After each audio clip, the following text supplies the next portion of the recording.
Bismillahirrahmanirrahim. Assalamu alaikum students. My name is Abdurrahman and I'm teaching you biology. Students, in this session we are going to continue with the gonadal hormones.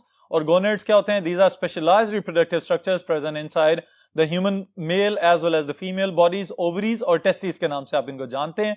इनके अंदर specialized secretions पैदा की जाती हैं that perform different functions. क्या functions perform कर रहे हैं? One by one इनको डिटेल से देखते हैं बोर्ड पे. जी students, when we talk about the gonads, आप लोगों को ये याद होना चाहिए कि human females के अंदर there is a pair of ovaries in the lower abdominal part, all right? और इसी तरह human males की जब हम बात करते हैं तो हमें पता है कि descending within the legs there is a scrotal sac और उसके अंदर a pair of testes is present. अब ये जो gonads हैं specialized secretions पैदा कर रहे हैं और इन secretions का आगाज जो है वो development के start से यानी कि embryonic stages से ही हो जाता है और फिर उसके बाद जब तक आप एडल्ट होते हैं तब तक ये हार्मोन्स अपना काम परफॉर्म करते रहते हैं. अगर किसी जगह पे ये अपना काम सही तरीके से परफॉर्म नहीं कर रहे तो सीवियर किस्म की कॉम्प्लेक्सिटीज ऑब्जर्व की जा सकती हैं. क्या क्या फंक्शंस ये परफॉर्म कर रहे हैं, कहां से सिक्रीट किए जा रहे हैं, वन बाय वन देखते हैं. The first one are the female gonads known as the ovaries और इनके अंदर जो पहली सिक्रीशन हम स्टडी करेंगे स्टूडेंट्स, इट इज एस्ट्रोजन. अब सबसे पहली चीज जो यहाँ पे मैं मेंशन करने जा रहा हूं, it is the spellings of the estrogen. अब ओ ई के साथ भी इसको इसी तरह से लिख सकते हैं और खाली ई के साथ भी स्टार्ट कर सकते हैं. Both are correct. ऑलराइट, अब स्टूडेंट समझने वाली बात यह है कि सिक्रीट कहां से किया जा रहा है एस्ट्रोजन को. तो यहां पे मैं दो चीजें आपके सामने वाजे करना चाहूंगा स्टूडेंट्स. पहली चीज तो यह कि जो ओवरीज हैं, आप लोगों को पता है कि इन ह्यूमन फीमेल्स और इन अदर मेमिलियन फीमेल्स जिनमें एस्ट्रस साइकिल्स भी चल रहे होते हैं या मेंस्ट्रुअल साइकिल या रिप्रोडक्टिव साइकिल्स चल रहे हैं, इनके अंदर एक महीने में एक ओवरी फंक्शनल होती है और एक फंक्शनल ओवम बनाती है. उसी के साथ करस्पॉन्ड कर रही होती हैं बहुत सारी चीजें विद इन द यूट्रस. तो ओवरी के अंदर जो चेंजेस आ रही हैं उनको हम कहेंगे ओवेरियन साइकिल. यूट्रस के अंदर जो चेंजेस आ रही होती हैं उसको हम कहते हैं यूटेराइन साइकिल. ऑलराइट, लेकिन कमाल की चीज ये है जो अल्लाह ताला ने यहां पे सिंक्रोनिसिटी या एक इस तरह का मैकेनिज्म डेवलप किया है कि एक तरफ ओवरी के अंदर आने वाली तब्दीलियां, दूसरी तरफ यूट्रस के अंदर आने वाली तब्दीलियां, ये सब आपस में कंबाइन होके चल रहे होते हैं. ऑलराइट, इसको हम कहते हैं सिंक्रोनिसिटी. अब ये जो सिंक्रोनिसिटी कायम हुई है इसके पीछे केमिकल कोऑर्डिनेशन का बहुत अहम किरदार है स्टूडेंट्स. और क्या काम कर रहे हैं ये हार्मोन्स, इनको हम देखना स्टार्ट करते हैं. First thing is secretion, that the estrogen is secreted by specialized cells present within the follicles. जो ओवा बन रहे होते हैं स्टूडेंट्स, ओवा के इर्द गिर्द स्पेशलाइज्ड लेयर्स होती हैं सेल्स की. आपने ये बात याद रखनी है कि एक लेयर जो है वो तो होती है ग्रैन्युलोजा सेल्स की जो एस्ट्रोजन पैदा कर रहे हैं. ऑलराइट, इसी तरह एक और लेयर होती है थीका सेल्स की और वो पैदा करते हैं प्रोजेस्टेरॉन. तो एस्ट्रोजन और प्रोजेस्टेरॉन दोनों ही बहुत इंपॉर्टेंट फीमेल हार्मोन्स हैं. ऑलराइट, अब आगे हम देखते हैं कि फॉलिकल्स के अलावा डायरेक्टली ओवरी के अपने इंटरस्टिशियल सेल्स, ये जो मैंने यहाँ पे आईसीज से मेंशन किया हुआ है, बुनियादी तौर पे ये क्या है, interstitial cells of the ovary. They also have the ability to produce estrogen by themselves. Alright, अब एस्ट्रोजन पैदा हो जाए तो ये भी समझने की जरूरत है हमें यहाँ पे कि तीन मुख्तलिफ शक्लों में स्टूडेंट्स पैदा किया जाता है इसको. The first one is estradiol, also known as 17 beta estradiol, जिसे आप एस्ट्रोजन के नाम से जान रहे हैं. ऑलराइट, ये सबसे ज्यादा बायोलॉजिकली एक्टिव एस्ट्रोजन है जो बहुत सारी यूं समझे कि डोमिनेटिंग एबिलिटी रखता है और बहुत सारी इस तरह की एक्टिविटीज जो बुनियादी तौर पे हम रिलेट करके पढ़ते हैं एस्ट्रोजन के साथ, वो सब के सब काम एस्ट्राडायोल ही परफॉर्म कर रहा है. देन एस्ट्रोन और एस्ट्रायोल, ये डिफरेंट टाइप्स इसकी मौजूद हैं, ये वेरिएंट्स मौजूद हैं जो कि डिफरेंट औकात में डिफरेंट स्ट्रक्चर से पैदा किए जा सकते हैं, just like the placenta and other parts. Alright, functions क्या परफॉर्म कर रहा है स्टूडेंट्स, ये भी याद रखने वाली चीज है. ऑलराइट, समझिए भी जरूर और फिर इन्हीं पॉइंट्स को याद रखिएगा ताकि आपका लॉन्ग क्वेश्चन प्रिपेयर हो सके. क्या फंक्शंस परफॉर्म कर सकता है estrogen? It bring about the secondary sex characteristics in females. इसका मतलब यह है कि वही बात कि आप 8, 9, 10, 11, 12 साल तक तो बिल्कुल नॉर्मल बच्चों की तरह वाली लाइफ गुजार रहे होते हैं और ना ही कोई फिनोटिपिक चेंजेस आ रही होती हैं. लेकिन जैसे ही आप बचपन से बलूगत की जानिब आना शुरू होते हैं तो बॉडी के अंदर बहुत सारे अपेरेंट फीचर्स चेंज होते हुए नजर आते हैं, जैसे कि फीमेल्स के अंदर specially the development of the mammary glands, इसी तरह फिर आवाज की पिच का चेंज हो जाना और फिर इसी तरह और बहुत सारी तब्दीलियां आ जाना. तो ये बुनियादी तौर पे सेकेंडरी फीमेल कैरेक्टरिस्टिक्स कहलाएंगे. ऑलराइट, इनको कंट्रोल कौन करवा रहा है? Estrogen. Cause thickening of the endometrium. Endometrium is the lining of the uterus और यूट्रस की लाइनिंग को थिक करवाना, इसका मतलब यह है कि रिप्रोडक्टिव साइकिल्स का आगाज हो चुका है. So it is the onset of the puberty. Alright, so right before the ovulation during menstrual cycle, exert a positive feedback on pituitary to release luteinizing hormone which leads to ovulation. अब students ये वाली बात आपकी किताब में इस तरह से लिखी हुई है कि किसी एक खास वक्त में जाके जो एस्ट्रोजन है वो पिट्यूटरी के ऊपर पॉजिटिव फीडबैक एक्सर्ट करता है.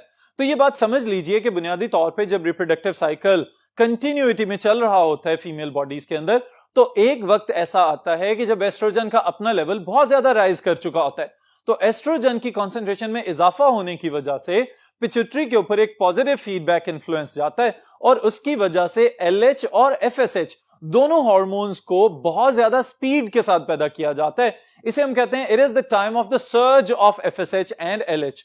तो एलएच का पैदा होना it brings about the luteinisation, यानी कि फॉलिकल्स को मैच्योर करवाएगा, राइप अप करवाएगा और रप्चर करने में हेल्पफुल होगा. इसकी वजह से क्या होता है फिर कि वही सारे के सारे फॉलिकुलर सेल्स वो रप्चर हो जाएंगे और उनमें से ओवम को खारिज कर दिया जाएगा. इस अमल को हम कहेंगे this is known as ovulation.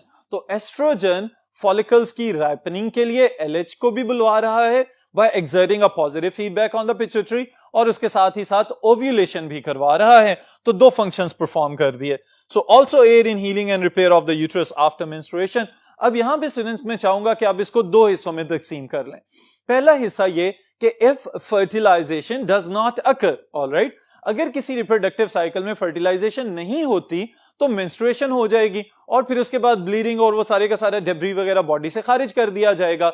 अब जब सब कुछ निकल चुका होगा उसके बाद यूट्रस की वॉल को दोबारा से रिपेयर और हील करने की जरूरत होगी.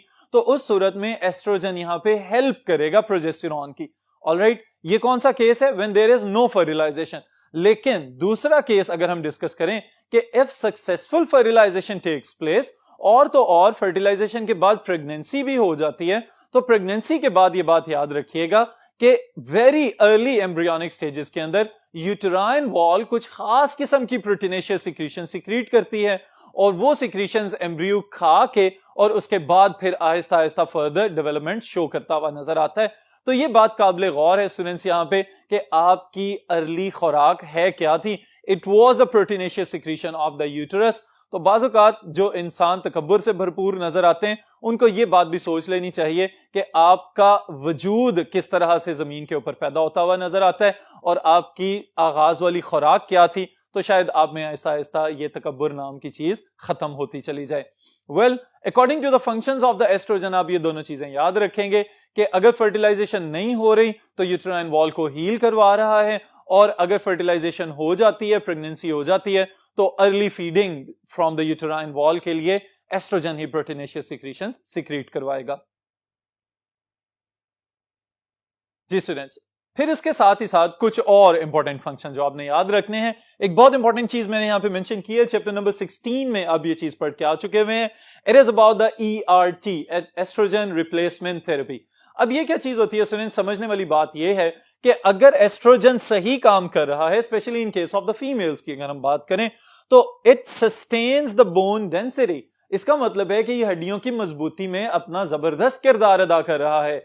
यही वजह है कि ERT अपनाया गया कि वो फीमेल्स जिनमें ऑस्टियोपोरोसिस होने के चांसेस ज्यादा होते हैं या ऑस्टियोपोरोसिस की अलामात नजर आ रही होती हैं, फिर उनको ERT का मशवरा दिया जाता है कि एस्ट्रोजन उनकी बॉडी के अंदर मौजूद होगा तो बोन डेंसिटी को इंक्रीज करने में हेल्पफुल होगा. ऑलराइट स्टूडेंट्स, फिर उसके साथ ही साथ हमेशा की तरह अगर कोई हार्मोन ओवर सिक्रीशन या अंडर सिक्रीशन में जाता है तो उसकी वजह से एबनॉर्मेलिटीज हो सकती हैं. तो यही चीज यहां पे हम डिस्कस करने जा रहे हैं कि अगर एस्ट्रोजन डेफिशिएंसी हो जाती है तो फिर क्या होगा? Failure to mature in young. इसका मतलब क्या है स्टूडेंट्स कि अगर बचपन से बलूगत का आगाज हो रहा है और उस वक्त अगर एस्ट्रोजन की कंसंट्रेशन में कमी हो गई है तो इसका मतलब यह है कि बलूगत के आसार नजर नहीं आएंगे, सेकेंडरी फीमेल कैरेक्टरिस्टिक्स अपीयर नहीं होंगे.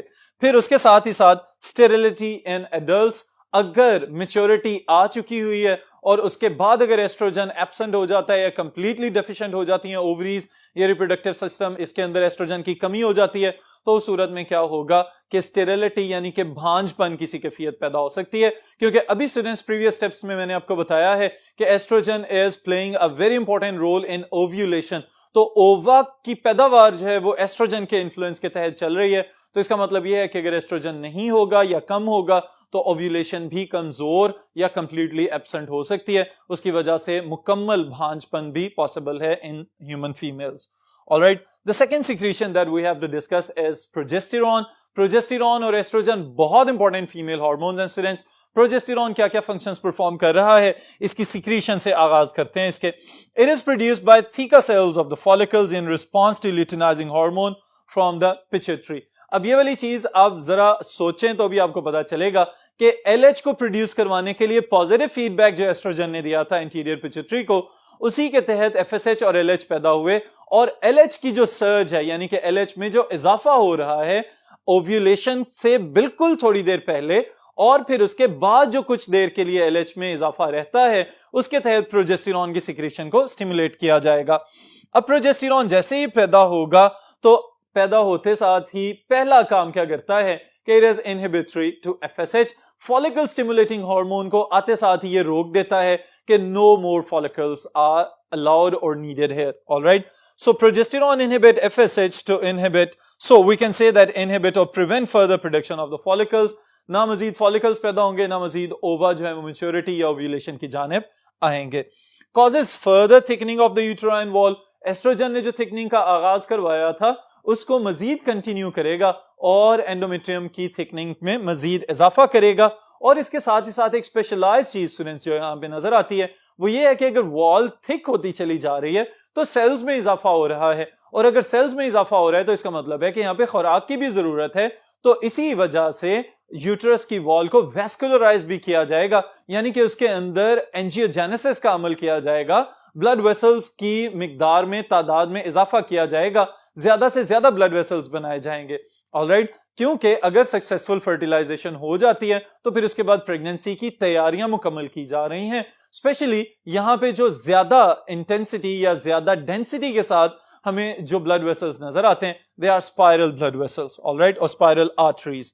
अब स्टूडेंट्स ये सारी की सारी तैयारियां किस लिए की जा रही होती हैं विद एवरी रिप्रोडक्टिव साइकिल, कि शायद फर्टिलाइजेशन हो जाए और फर्टिलाइजेशन होने के बाद प्रेगनेंसी हो जाए, तो उस तैयारियों के लिए यहां पे प्रोजेस्टेरॉन अपनी खिदमात सरंजाम दे रहा है। लेकिन इन एक्टिविटीज के साथ ही साथ अगर वही बात कि यहां पे भी ओवर सिक्रीशन या अंडर सिक्रीशन वाला केस होगा तो फिर क्या देखा जाता है, उसके लिए स्टूडेंट्स एक इंपॉर्टेंट पॉइंट आपके समझने के लिए भी और कंसेप्ट के लिए भी कि जो प्रोजेस्टेरॉन है अगर ये एफएसएच का इनहिबिटरी है और यूटेराइन वॉल को थिक कर रहा है, तो इन्हीं फैक्टर्स को रिसर्च में स्टडी करते हुए बाद में यूज किया गया प्रोजेस्टेरॉन को, that it can be a constituent of the contraceptives और द बर्थ कंट्रोल पिल्स। जी स्टूडेंट्स, अब आपके ज़हन में ये सवाल आ जाना चाहिए कि why progesterone is used in the contraceptives. अब इसके लिए आप दो पॉइंट्स याद रखिएगा। पहली चीज स्टूडेंट्स ये है कि इट सप्रेसेस द ओव्यूलेशन, यानी कि ओव्यूलेशन को कम कर रहा है, उसके ऊपर जो है दबाव डाल रहा है कि मजीद ओवा पैदा करने की जरूरत नहीं है। अब ओवा ही नहीं होंगे तो बेशक स्पर्म्स आ भी जाएं तो फर्टिलाइजेशन पॉसिबल ही नहीं है। तो इसका मतलब यह है कि यहां पे इसने बर्थ कंट्रोल का पहला काम सरंजाम दे दिया। फिर दूसरा फंक्शन जो प्रोजेस्टेरॉन परफॉर्म कर रहा है वो क्या है स्टूडेंट्स, कि सर्विक्स वाले रीजन में म्यूकस को आहिस्ता आहिस्ता आहिस्ता थिक कर दिया जाता है, जिसकी वजह से जो स्पर्म्स ने ट्रेवल करके आना था टुवर्ड्स द ओविडक्ट्स या फिलोपियन ट्यूब्स, वो स्पर्म्स नीचे से ऊपर की जानिब ट्रेवल करके जा ही नहीं सकेंगे। तो इसका मतलब ये होगा कि नो स्पर्म्स नो फर्टिलाइजेशन। सो ये दो बुनियादी तौर पे वो वजूहात हैं जिसकी वजह से प्रोजेस्टेरॉन को कॉन्ट्रासेप्टिव पिल्स में या आबादी की रोकथाम के लिए इस्तेमाल होने वाली अद्वियात का हिस्सा बना लिया गया। Alright students, so it is the major constituent of the birth control pills, जिन्हें हम कॉन्ट्रासेप्टिव्स भी कहते हैं। फिर उसके साथ स्टूडेंट्स आखिरी चीज इस सेशन की, and it is the testis. Testis specialized secretion पैदा कर रहे हैं, that is testosterone. Alright students, so interstitial cells of the Leydig. अब आपको थोड़ा सा रिव्यू अगर ह्यूमन मेल रिप्रोडक्टिव सिस्टम का हो तो आप इसी से अंदाजा लगा सकते हैं कि the gonads are the testis, और टेस्टिस के अंदर फिर फर्दर छोटी छोटी नालियां मौजूद होती हैं जिन्हें हम कहते हैं सेमिनिफेरस ट्यूब्यूल्स। सेमिनिफेरस ट्यूब्यूल्स के अंदर बहुत सारी इकसाम के सेल्स मौजूद हैं, जिसमें से एक स्पेशलाइज्ड सेल्स हैं जिनको हम कहते हैं interstitial cells of the Leydig या फिर लेड एग सेल्स। और इनका काम क्या है, ये टेस्टोस्टेरोन को पैदा करते हैं under the influence of the gonadotrophic hormones of the anterior pituitary. अब स्टूडेंट्स टेस्टोस्टेरोन जैसे ही पैदा किया जाएगा तो ये क्या क्या काम परफॉर्म कर सकता है, इन फंक्शंस को जरा देख लीजिए। In foetus initiates development of the sex organs, यानी कि आगाज की बात हो रही है बिल्कुल अर्ली डेवलपमेंट के अंदर। मेल्स के अंदर जो मेल गोनेड्स अपीयर हो रहे हैं, ये किसके जेरे असर पैदा हो रहे हैं? Under the influence of the testosterone and androgens. At puberty development of the male secondary characteristics and sex drive, यानी कि secondary male characteristics, deep voice का पैदा हो जाना और डिफरेंट रीजन्स के ऊपर स्पेशली फेशियल हेयर ग्रोथ को प्रमोट कर देना, ये तो हो गए सेकेंडरी मेल कैरेक्टरिस्टिक्स। फिर उसके साथ ही साथ the desire to mate is known as the sex drive, के फर्टिलाइजेशन या मेटिंग की कोशिश करने के लिए जो फीलिंग्स या जो ख्यालात पैदा हो रहे होते हैं, it is known as sex drive. फिर उसके साथ ही साथ स्टूडेंट्स एक इंपॉर्टेंट चीज, और वो ये कि अंडर सिक्रीशन या ओवर सिक्रीशन तो बहुत सारे नुकसानात की सूरत में नजर आ सकती है। स्पर्म मोटिलिटी कम हो सकती है, स्पर्म काउंट कम हो सकती है, ह्यूमन मेल्स जो हैं वो भी इनफर्टाइल हो सकते हैं। बहुत सारे पुराने जमानों से हम ये सुनते चले आ रहे हैं कि सिर्फ फीमेल्स ही बहुत सारी खराबियों के या बच्चों के ना पैदा होने के लिए रिस्पॉन्सिबल हैं। तो स्टूडेंट्स ऐसा नहीं है, mails can also be infertile. और हमारी सोसाइटी में इस तरह के लोगों को देख के अफसोस होता है कि जो अपनी कमियों या कोताहियों के जो सारे के सारे इल्जामात हैं या जिम्मेदारी है वो अपने दूसरे पार्टनर के ऊपर डाल रहे होते हैं। तो इस वजह से ये चीज बहुत ही ज्यादा इंपॉर्टेंट है कि टेस्टोस्टेरोन लेवल्स चेक करने के लिए आम से टेस्ट मौजूद हैं लैब्स के अंदर, करवाए भी जा सकते हैं, क्योंकि स्पर्म मोटिलिटी या स्पर्म प्रोडक्शन में कमी होना मेल इनफर्टिलिटी का बायस भी हो सकता है। So males can also be infertile. Alright, फिर उसके बाद कैस्ट्रेटेड मेल का आपकी किताब में जिक्र किया गया है कि if there are no testis, अगर टेस्टिस हटा दिए जाएं, रिमूव कर दिए जाएं बॉडी से, तो उस अमल को कहते हैं कैस्ट्रेशन। ऑलराइट, अब ऑब्वियसली जब टेस्टिस होंगे ही नहीं तो there will be no testosterone. अब टेस्टोस्टेरोन अगर नहीं है तो इसका मतलब क्या है कि failure to develop secondary characteristics, secondary male characteristics develop ही नहीं होंगे और body tends more to be immature female. और बॉडी के अंदर जो एक खराबी होती है हमें नजर आएगी वो ये है कि बचपना कायम रहेगा और फेमिनिन कैरेक्टरिस्टिक्स की टेंडेंसी डेवलप होना शुरू हो जाएगी बॉडी के अंदर। फिर इसके साथ स्टूडेंट्स एक इंपॉर्टेंट चीज सब मेल स्टूडेंट्स को मैं जरूर बताना चाहूंगा कि बाज़ औक़ात आपकी एज में स्टूडेंट्स को शौक होता है कि जिम वगैरह ज्वाइन करें। तो जिम ज्वाइन करते साथ ही चूंकि मसल्स वगैरह गेन करने की जरूरत होती है, तो उस सूरत में प्रोटीन मास या मसल मास गेन करने के लिए कुछ इंस्ट्रक्टर्स जो हैं वो टेस्टोस्टेरोन इंजेक्शंस या इस तरह के और आप लोगों को डिफरेंट सप्लीमेंट्स देना शुरू कर देते हैं। तो इस हवाले से स्टूडेंट्स ये बात याद रखिएगा कि excess of everything is bad. अगर आप नॉर्मल से कम जा रहे हैं तो फिर तो शायद आपको अपनी फिजियोलॉजी को अल्टर करने की जरूरत है, फिर आप टेस्टोस्टेरोन इंजेक्शंस वगैरह या इस तरह से मेडिकेशन पे जाएं। लेकिन अगर आपके पास पहले ही स्टैंडर्ड या ऑप्टिमाइज्ड लेवल्स पैदा हो रहे हैं तो फिर आपको सप्लीमेंट्स के तौर पे टेस्टोस्टेरोन इंजेक्ट करने की जरूरत नहीं होगी। Alright students, so this is all for this session. फिर इंशाल्लाह नेक्स्ट सेशन में नेक्स्ट टॉपिक के साथ मुलाकात होगी।